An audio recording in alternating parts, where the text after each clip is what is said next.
Donc, bonjour à tous et à toutes. Aujourd'hui, on va parler du discours sur la non-violence de Gandhi lors de son procès à Ahmedabad. Mais avant cela, je vous invite à liker la vidéo, la commenter aussi, à vous abonner à ma chaîne si vous aimez mon contenu. Donc, on y va. Donc, Mohandas Karamchand Gandhi, qu'on peut voir ici, est né le 2 octobre 1969. Il est issu d'une famille aisée et très pieuse. Il va faire ses études de droit à Londres et en 1893, il va décrocher un contrat d'1 an auprès d'un cabinet d'avocats indien en Afrique du Sud. Il sera particulièrement choqué de la manière dont les immigrants indiens seront traités en Afrique du Sud et va se lancer petit à petit dans une lutte pour les droits civils en Afrique du Sud. Au Durban, là où il sera, il va lancer la Satyagraha, c'est-à-dire une action directe non violente contre une ordonnance du Transvaal. Donc cette ordonnance vise à lutter de manière déguisée contre l'immigration des Indiens au Transvaal. Certains Indiens pensent que cette ordonnance, si elle a un succès au Transvaal, pourra s'étendre dans toute l'Afrique du Sud. Donc, pendant sa lutte contre les ordonnances, il sera trahi par les autorités en place. Donc, le représentant des autorités, c'est le général Smoot qu'on peut voir ici. Le général Smoot va parler à Gandhi dans un premier temps, il va dire qu'il faut arrêter les manifestations et que lui, il ne va pas mettre ces ordonnances en place. Mais ils seront trahis puisqu'en 1907, le général Smoot va promulguer ses lois discriminatoires. Donc, la majorité des Indiens vont la défier. Il y aura de nombreux procès, amendes et violences policières qui seront commises contre les Indiens. Mais devant l'extension, l'intensification du mouvement initié par Gandhi et aussi les protestations de l'Inde et les pressions du gouvernement britannique, le général Smoot se voit contraint de céder et l'ensemble des lois discriminatoires vont être abolies le 30 juin 1914 à la suite d'un accord survenu entre le général Smoot qu'on peut voir ici et aussi Gandhi. Donc, une fois que Gandhi arrive en Inde, celui-ci va être accueilli comme un héros. Les Indiens voient en Gandhi leur défenseur. Donc, héros qui sera de nouveau trahi par les autorités britanniques cette fois-ci lors de la fin de la Première Guerre mondiale. Donc, le premier ministre britannique de l'époque va faire beaucoup de promesses aux Indiens. Il va les promettre de ne pas toucher au califat pour les musulmans indiens. Cela ne va pas être le cas. L'Empire ottoman va être démembré. Il va aussi promettre aux Indiens plus d'autonomie. Certes, il y aura les réformes de Montagu Chelmsford qui vont permettre à certains Indiens de devenir ministres ou plus d'Indiens dans les assemblées.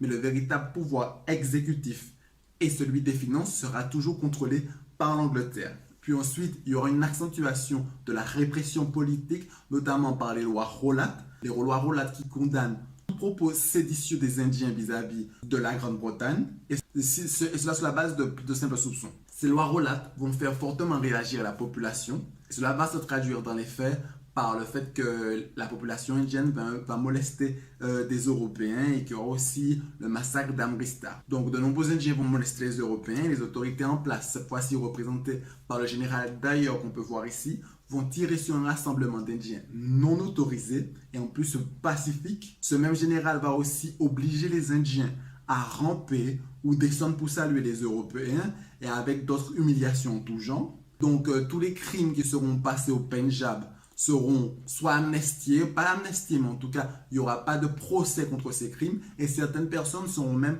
promues. Donc, face à cette trahison, ces exactions, ces injustices, dès juin 1920, le Mahatma renonce à toute possibilité de coopération avec l'Inde. C'est désormais le Swaraj, c'est-à-dire la non-coopération non violente, qui va prévaloir sortie d'un boycott des produits anglais, des écoles, des tribunaux et des assemblées. Le but est de paralyser le fonctionnement du pays.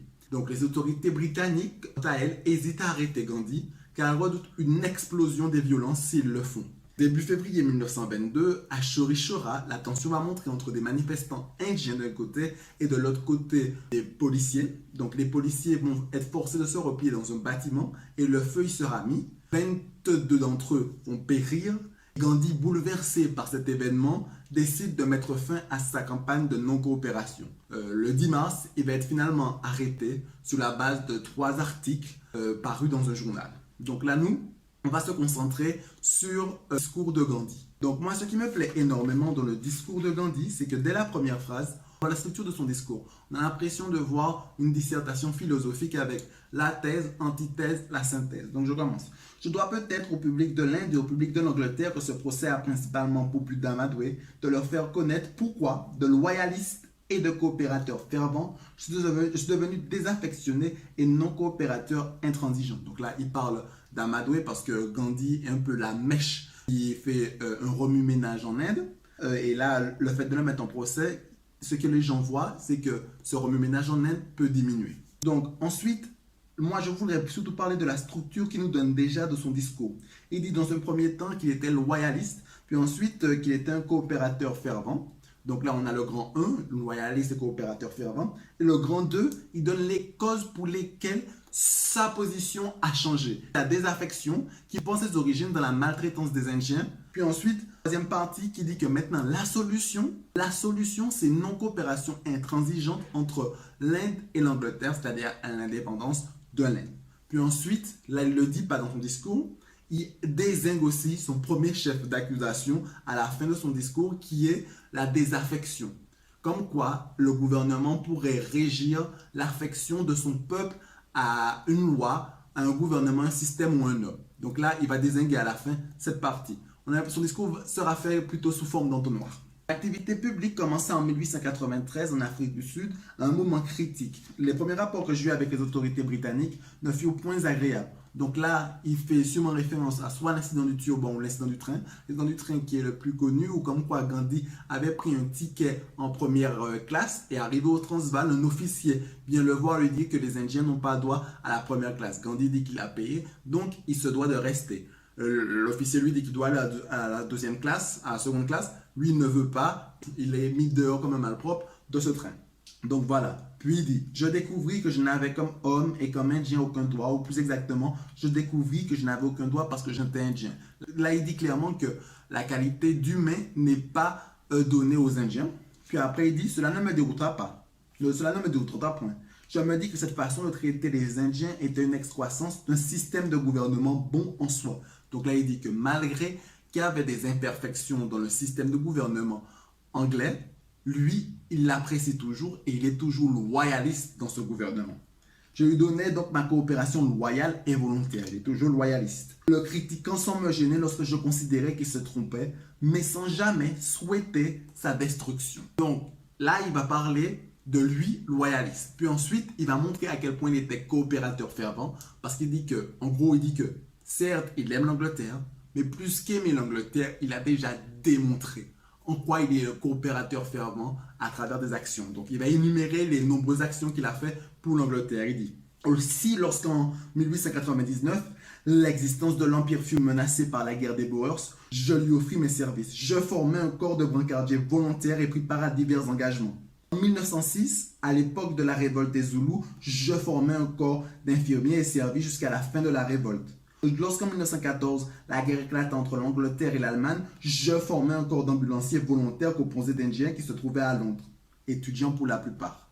Après, il dit aussi qu'il a reçu la médaille Kaiser-Hind, qu'on peut voir ici.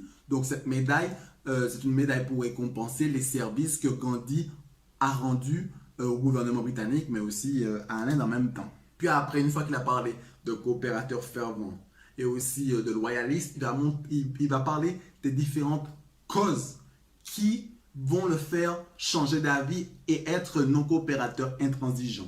Donc, dans un premier temps, il va faire une énumération encore avec, en premier temps, les lois Rollat qui ont accentué la répression de toute opposition politique et aussi le massacre d'Amristar et surtout le fait que l'Empire ottoman a été démembré.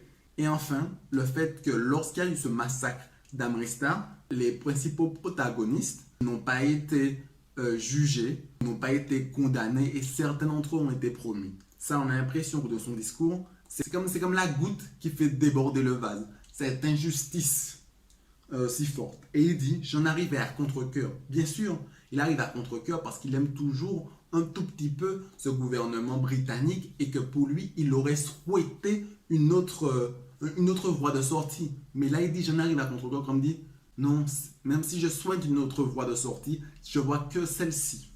J'en arrive à contre-cœur à la conclusion que notre association avec la Grande-Bretagne avait au point de vue politique et économique rendu l'Inde plus impuissante que jamais. Donc, une fois qu'il a donné sa thèse là dans son discours, il va donner des exemples pour montrer en quoi l'Inde est toujours impuissante politiquement. Premièrement, une Inde désarmée et incapable de pouvoir se défendre contre un agresseur si elle voulait se battre avec lui. Donc, si un agresseur vient vers l'Inde, l'Inde ne peut pas se défendre. Donc, voilà.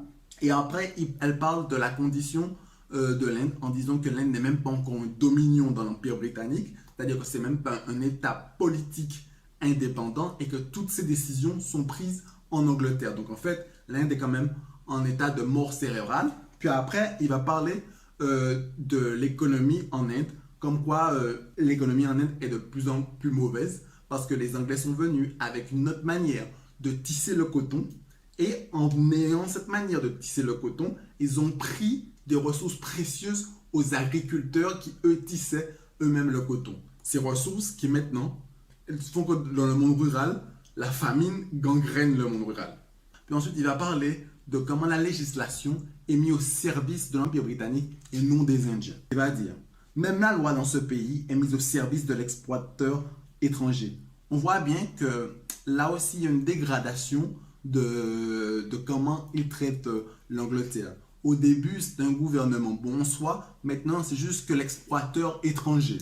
Et on voit que voilà, son amour qu'il avait pour les Britanniques a vraiment diminué à la fin de son discours. Il dit, mon étude impartiale des procès jugés par la loi martiale du Pendjab, donc c'est les crimes qui ont été commis, m'a convaincu que 95% des condamnations n'auraient pas dû avoir lieu.